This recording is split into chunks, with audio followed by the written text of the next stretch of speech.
everyone. Welcome to a new session today. And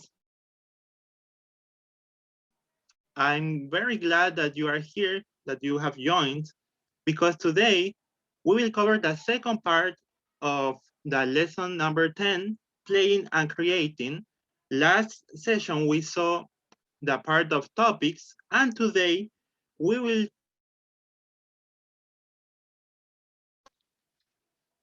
As you know, my name is Eduardo Rocha Alvarez. I'm an English teacher by Británico. I'm a law student at Antonio Ruiz de Montoya University, and I'm a former teenage leader. Okay, so that's a brief presentation in case you don't know. Okay, before we start, I would like to mention some things. Okay, in some slides, I put some definitions, and these definitions are taken from the Cambridge Dictionary, the online version. That's actually one of my favorite ones because this dictionary not only offers you a definition, but a variety of definitions, examples, and you can hear the correct pronunciation of the word we are searching, whether you are studying American English or British English. The content today is talking about games, describing toys, means of communication,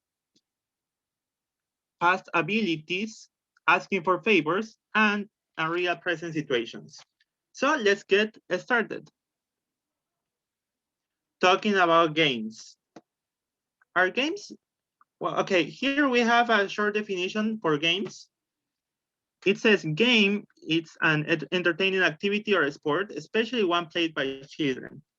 As you can see in the picture on the right, there are some children with a rope and they are trying to win, right? They are divided into two groups and they are enjoying their game. They are having a good time together. I have a question here. Are games important to human beings and why?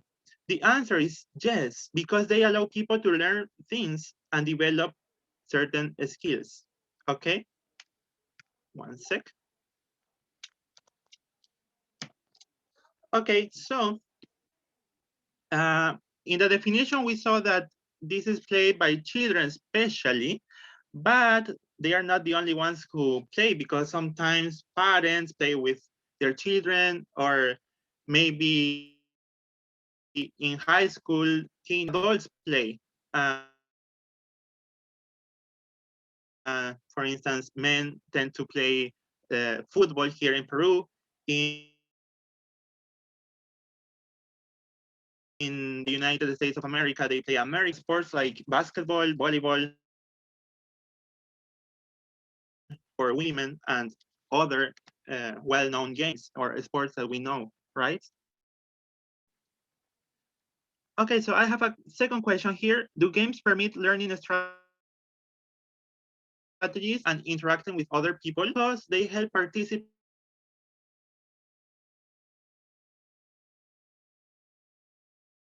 find social solutions to a problem. They can also help participants find solutions to others. This way they can control their feelings, understand the way they talk, and reach agreements. We know that games can be stressful, for instance,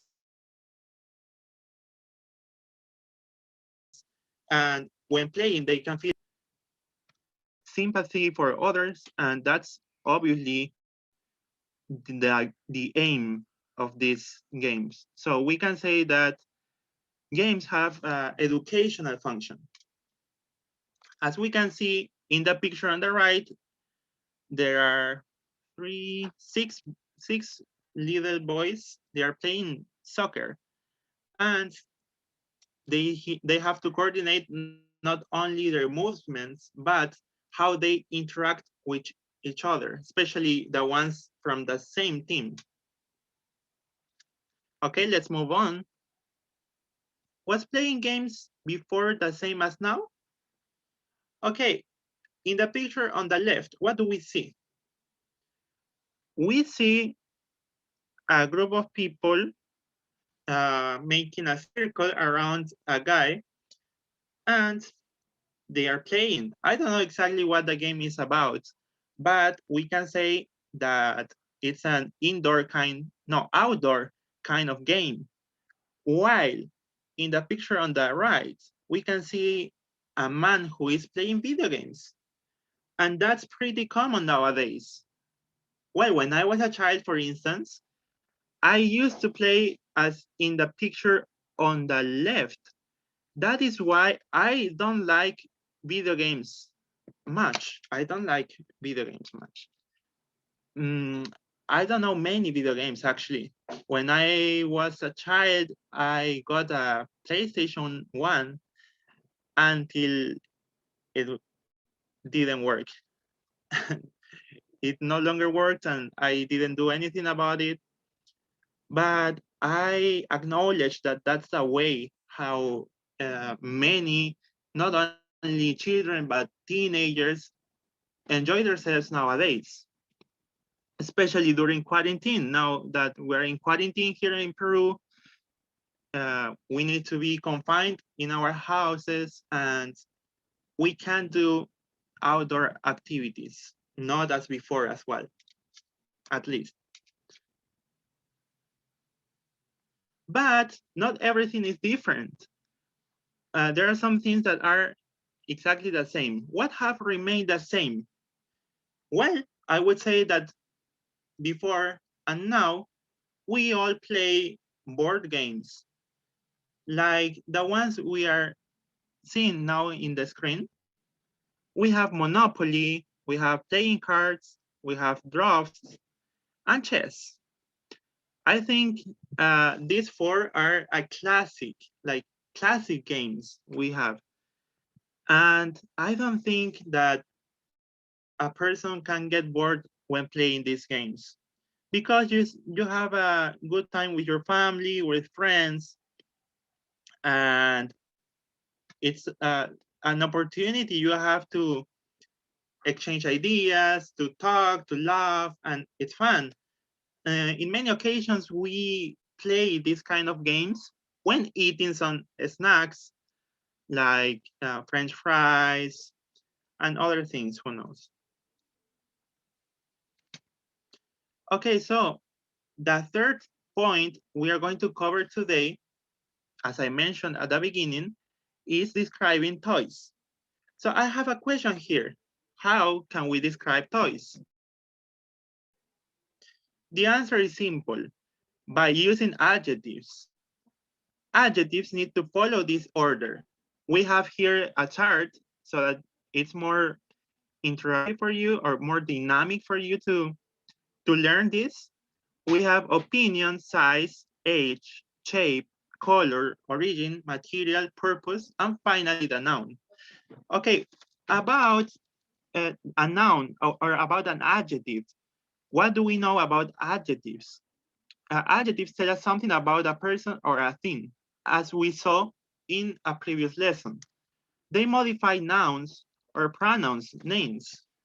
For example, if I say, this is a beautiful girl, beautiful is the adjective, while girl is the noun. And beautiful is modifying or altering the noun girl. Okay, so I'm not going to go deeper into the definition because in lesson number 9, we saw the definition of an adjective. But what I'm going to focus on now, today, is in the order of the adjectives. So we have 1, 2, 3, 4, 5, 6, 7, 8. We have 8 ways for classifying an adjective, and also we have the right order. In the first place, it goes opinion, which can be beautiful, for instance. Then it follows size, small, for example. Age, it can be old. Shape, long. Color, blue. Origin, Peruvian. Material, cotton. Purpose, sleeping. And finally, the noun bag. So what at the bottom of the slide? Yes, it's a sleeping bag. Okay, so which color is it? It's blue. Great. So imagine, just imagine, because this is not common at all, imagine that we do need to use all the adjectives that are on the screen. Beautiful, small, old, long, blue, Peruvian, cotton, sleeping. All of them put together in just one sentence. The right order would be, this is a beautiful, small, old, long, blue, Peruvian, cotton sleeping bag. Does that sound hard for you to pronounce? Maybe, maybe not, depending on the level you have in English or even in Spanish. But as I said before, this is not common. It's just a matter of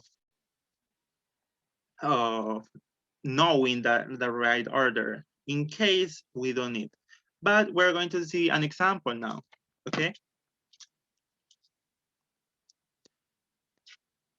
So imagine you have a dress that has these characteristics. It is Italian, red, made out of cotton, okay? And you think it is ugly. How or what would it be the right order? Yes, I know you know the answer because it's on the slide. The first one would be ugly because it's your opinion or my opinion. Then it will go red because it's a color, and the color goes in the column number 5. After that, it would go origin because it's Italian, it's from Italy. The material is cotton, so it will go after Italian. And finally, the noun, which is dress. So how would you read all this? You would say, I have, because it says you have, I would say, I have an ugly red Italian cotton dress. Great. That's how you describe, in this case, a dress is not a toy, of course, but we were just revising how you use the order for adjectives. That was the point. Okay, so now let's talk a little bit about means of communication. In the last class on Tuesday, we saw a definition of means communication and also means of communication. And also we classify them into 3 big groups. The first one was oral, the second one was written, and the third one was audiovisual. Okay, when it comes to the first one, oral, obviously the most common one since the beginning of the human race is face-to-face communication, okay? And nowadays, because of the pandemic, we are talking more with our family, with our relatives, with our friends, and so on. Okay, but that's not the only way for oral communication. Of course, when we send a voice note on WhatsApp, for instance, uh, or on Messenger, that's also oral communication because you're using your voice to communicate with one person or with a group of people. Then we have written communication. In the past, let's imagine, I don't know, 2 decades ago, letters were very, very popular. And it wasn't like now that we can send a message and it's immediately delivered to the other person. No, it's not, it wasn't like this. It took days, and depending on the place, how far it was from your city, it could took weeks.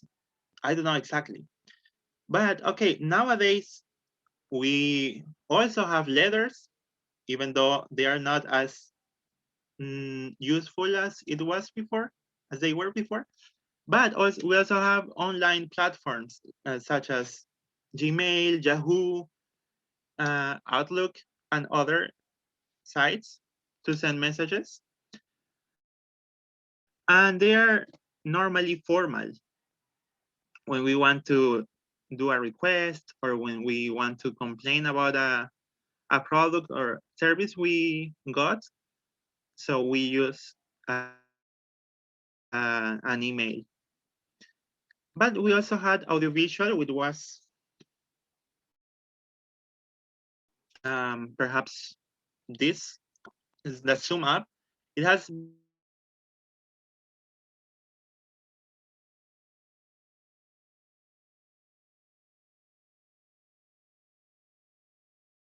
become very popular since the pandemic online.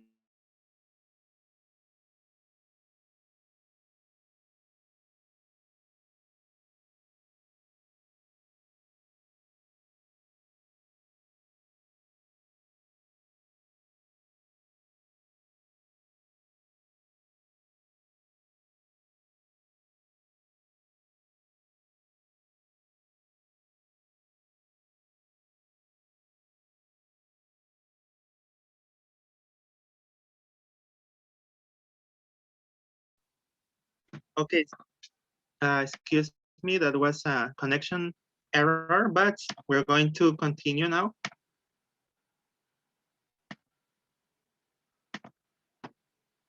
Okay, we were talking about means of communication. And I was saying that we had three main classifications: oral, written, and audiovisual. But those are not the only ones. We also have nonverbal communication. Nonverbal means not using words or not be able to talk or use words. So what I'm doing right now is not nonverbal communication. That's oral communication, as we saw in the previous slide. But what type of nonverbal communication can you think of? Yes, we can think of sign language, okay? You can see that in the picture on the right, there is a lady and she's doing some mimics. Well, okay, these mimics are formally called signs, and these signs, that the way that deaf and mute people have to communicate with each other, it's called sign language. When I was in my last year of high school, I remember that I took a basic course of sign language. And it was amazing because this way I could feel more passionate about languages. And that's why I learned English. And I knew that there were some people who were not included in society. And we need to be aware of that. Okay. Um, So for instance, if we go to a restaurant or to a hospital, it's not likely to see that the personnel there speak sign language. And that's too bad, I think. But uh, we need to promote this kind of learning, to learn things that are useful so that everyone in society feels included, feels that they matter. Okay, so when talking about means of communication, non-verbal communication would be the fourth one. But we're thinking only about people, about human beings. But we're not the only beings on this earth, happily. There are also animals. And how do animals communicate? Well, in a similar way than us, animals communicate using signals, which can include visual, auditory, chemical, or tactile. What do animals communicate for? For finding mates, establishing dominance, defending territory, coordinating group behavior, and caring for young. Okay, so what do we see on the picture, in the picture on the right? Yes, those are called meerkats. Okay, and here I have an interesting piece of information about meerkats. Did you know that meerkats stay close to home even as adults, so they can inherit territory when mom dies? Whoa, look at these little meerkats. They're staring at you and at me as well. Okay. I think that we also do the same.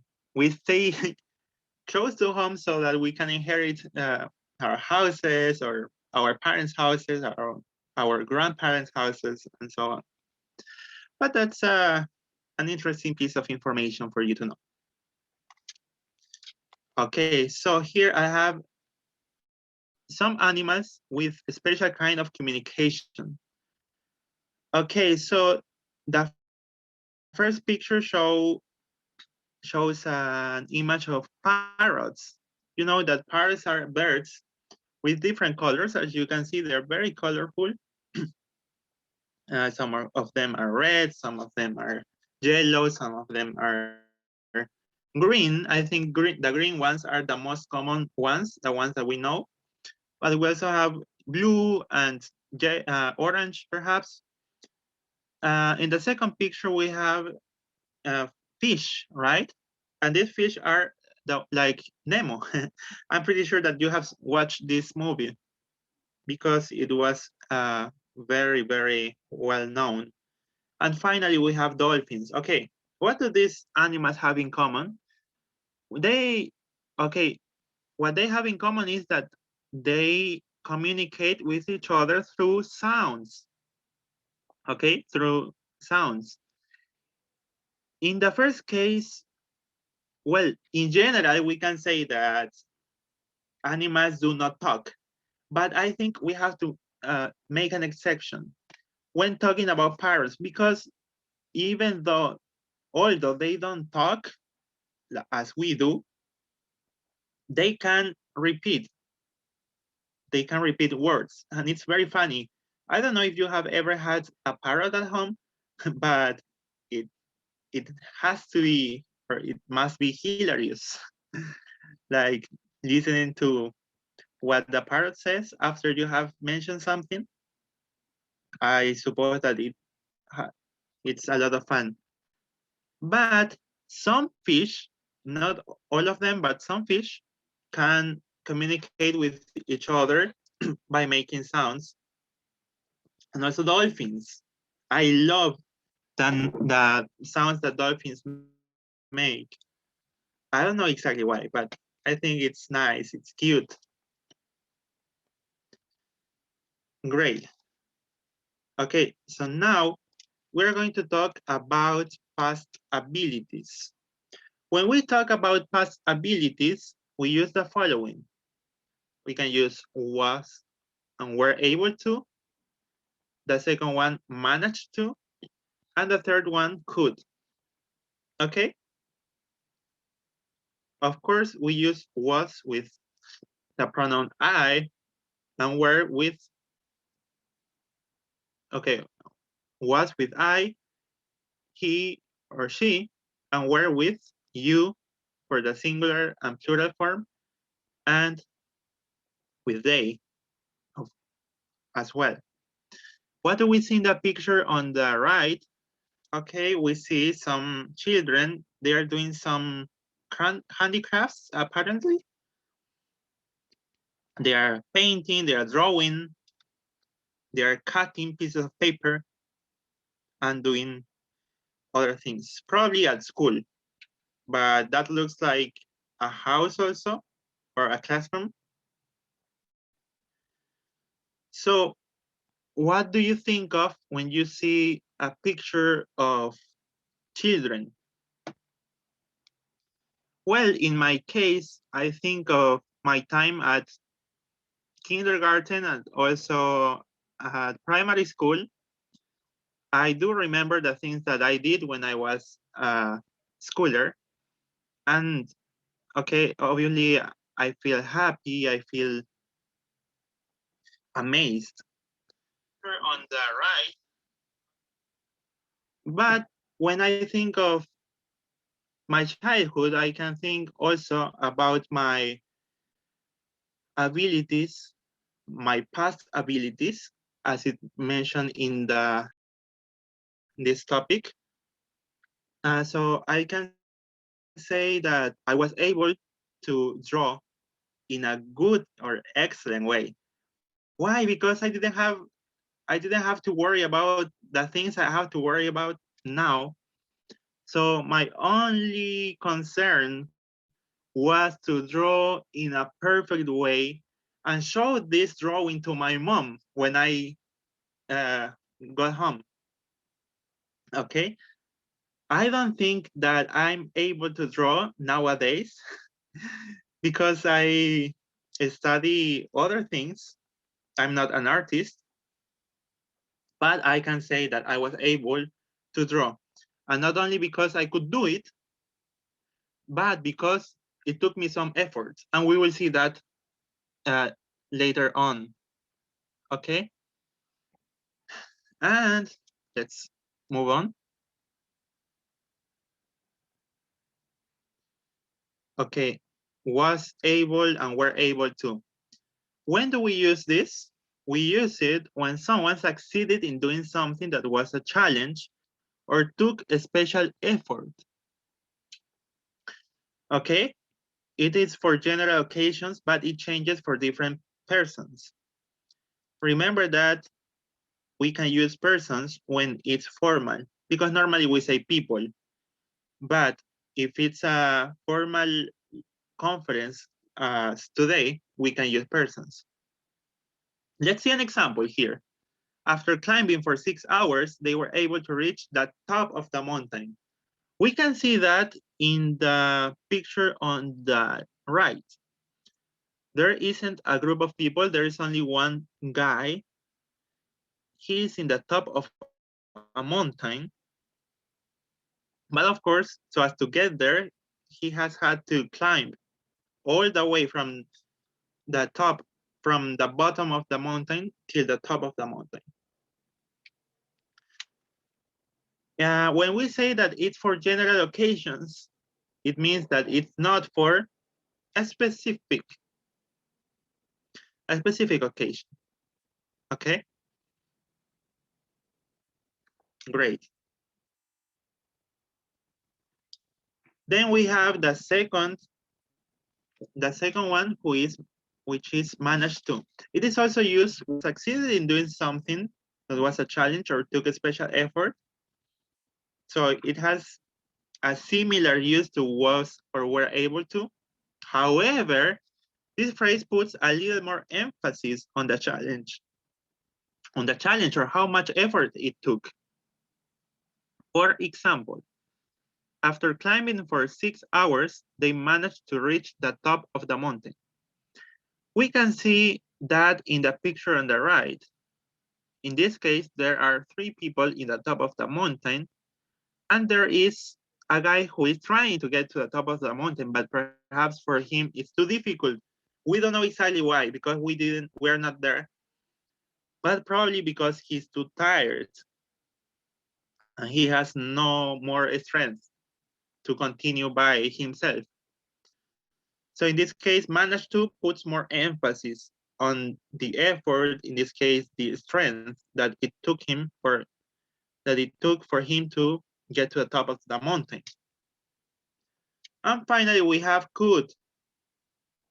Could, it is used for general ability. Okay? Normally, when we talk about an ability, we want to express that it's something we were born with. As an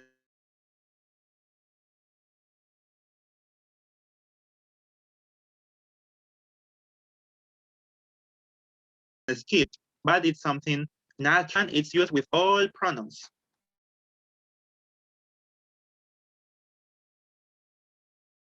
So it's all the same, or they, it will always be could.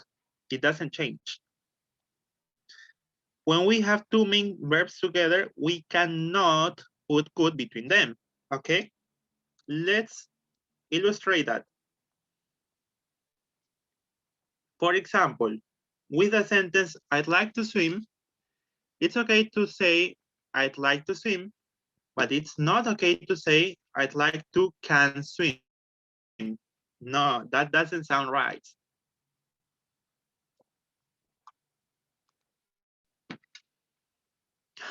And there you have the picture of a kid who is swimming and he's having a good time, of course. So we can say that, imagine that this picture was taken 2 years ago or 5 years ago.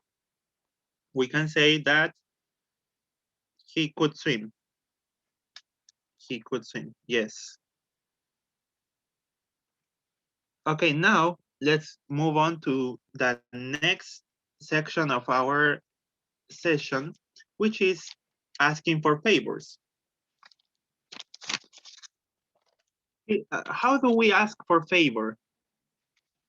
Well, first of all, when we ask for a favor, it means that we are requiring someone to do something kind for us or for someone else for free.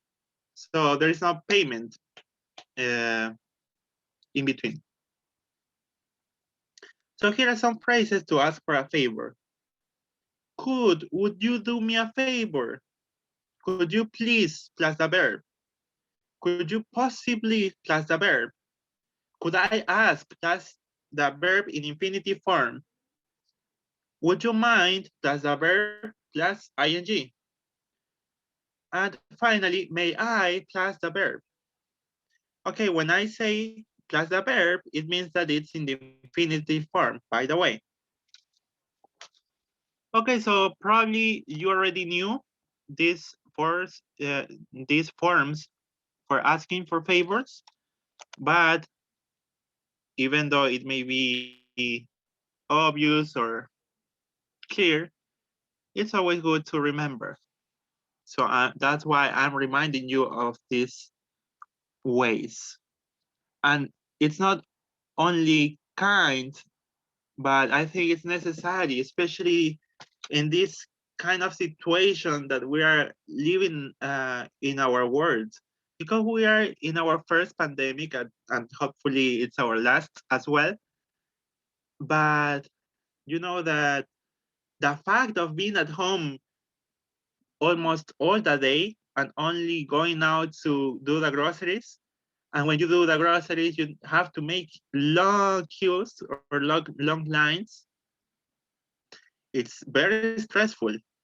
It's very stressing, and it's not only stressing, but it's frustrating, and sometimes it can make people feel blue. It can make people feel with desire for doing nothing and other things. So it's especially recommendable to ask for favors nowadays.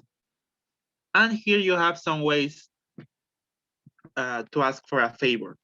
Okay, so now I want to read you some examples. For the first one, it will be, could you feed my cat this weekend? So imagine that you are going to travel. Now it's not possible to travel, but that's why I'm saying, just imagine.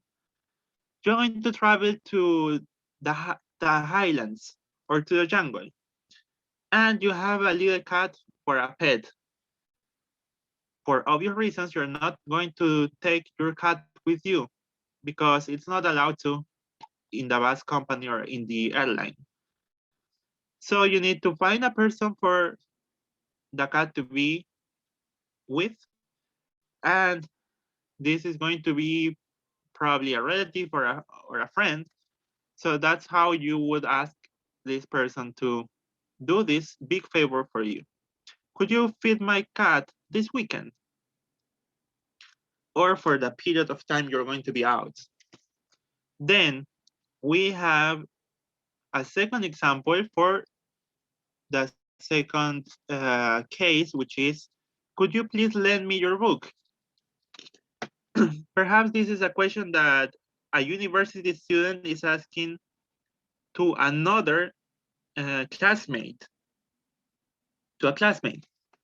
So let's imagine or let's think that this person needs a book because he was required to prepare or an essay, and he or she doesn't have this book at home. So they need to ask another person. who have it. Then we have a third example. Could you possibly get me a taxi? Okay, so you are in a party, or perhaps the party is already over, and you need to get back home. So could you possibly get me a taxi? That's a very polite way to ask for a favor. And maybe, I don't know, it's winter time and it's so cold outside. You don't have any jacket, so you ask this favor to a person who have some clothes to warm up. Then we have, could I ask? Okay, could I ask? Could I plus infinitive? Great. I can say, could I ask a hamburger? Okay, so this is a question you would use if you are in a fast food restaurant. I'm not going to mention any, but think of a fast food restaurant, and that's how you would order a hamburger. Could I ask for a hamburger? Maybe combo number one, combo number two with soda, with French fries. I don't know, it's up to you. Then we have the fifth option, which is would you mind, plus the verb, plus ing. Would you mind closing the window? So imagine that it's very windy and all the windows are open. So you're sitting next to a window and you want to ask someone this favor. Would you mind closing the window? This is very, very formal. Okay, so normally you would say, hey, can you close the window, please? But in this case, we are covering also uh, formal ways to ask for a favor. And finally, may I plus the verb. May I leave class early? Okay, so this is the situation. The situation is that you are in class from 7 to 8:30 in the morning, and you have an appointment at 8:45. So it can be very close from where you are or from where your school is, but you still need to uh, tell or let the professor know that you need to leave class early. So you would say, may I leave class early? Okay. So look at the kitten on the right. Isn't it beautiful? Yes, I think it's beautiful. And why did I put this kitten on this slide? Because I think that that's how a person looks at another person when he or she wants a favor to be done or to be okay. So when your pet, it can be a cat or it can be a dog or another animal. When your pet asks you or looks at you this way, it means that he or she is hungry, or perhaps he or she does want to go out for a walk.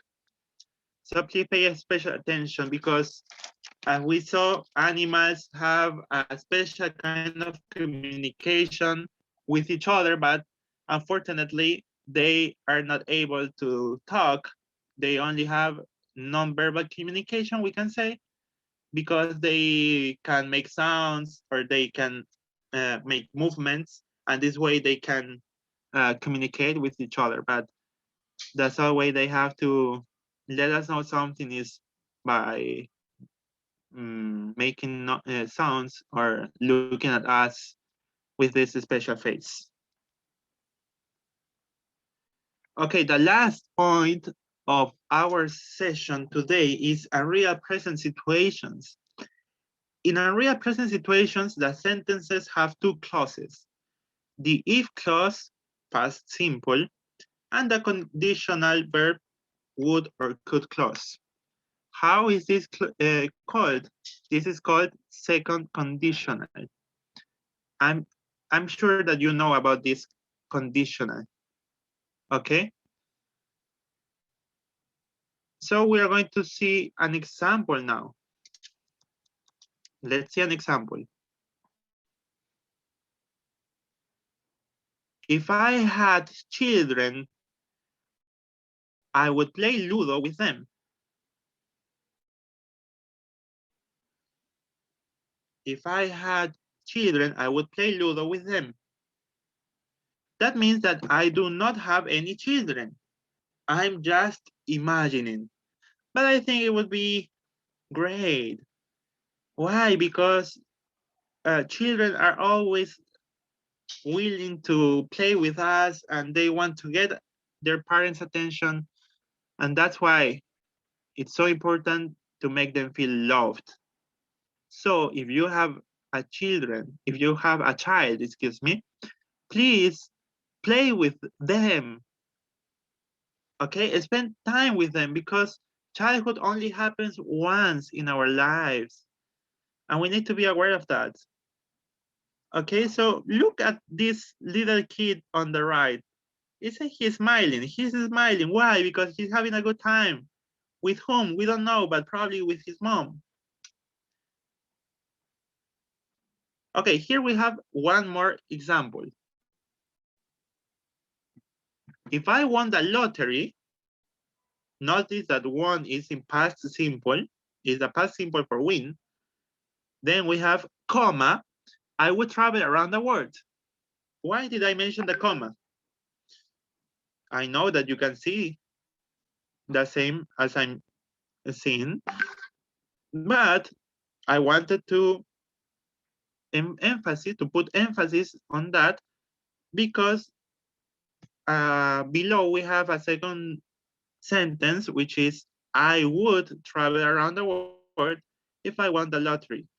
Now, is there a difference in meaning between these two sentences? Not at all. But I wanted to let you know or to remind you of the fact that we don't need a comma when we use the would clause before the if clause. Okay? Good. Great. So now it's time for you to ask some questions. I don't know if you have any doubts about today's lesson. If you want to ask me something, or maybe you want to make a comment, please, this is the time. I will give you some seconds for you to think. I will give you some seconds because I didn't mention in the beginning that we will have some time to ask questions. So please, maybe during the speech, you wrote down some questions that you had in your mind, or maybe now you think that something was not clear, please now ask me. I will be glad to answer you.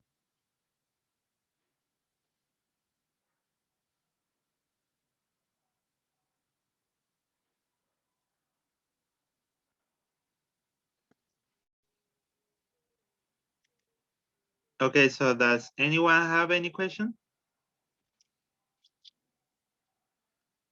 Well, if everything was clear, thank you very much for joining and see you next time.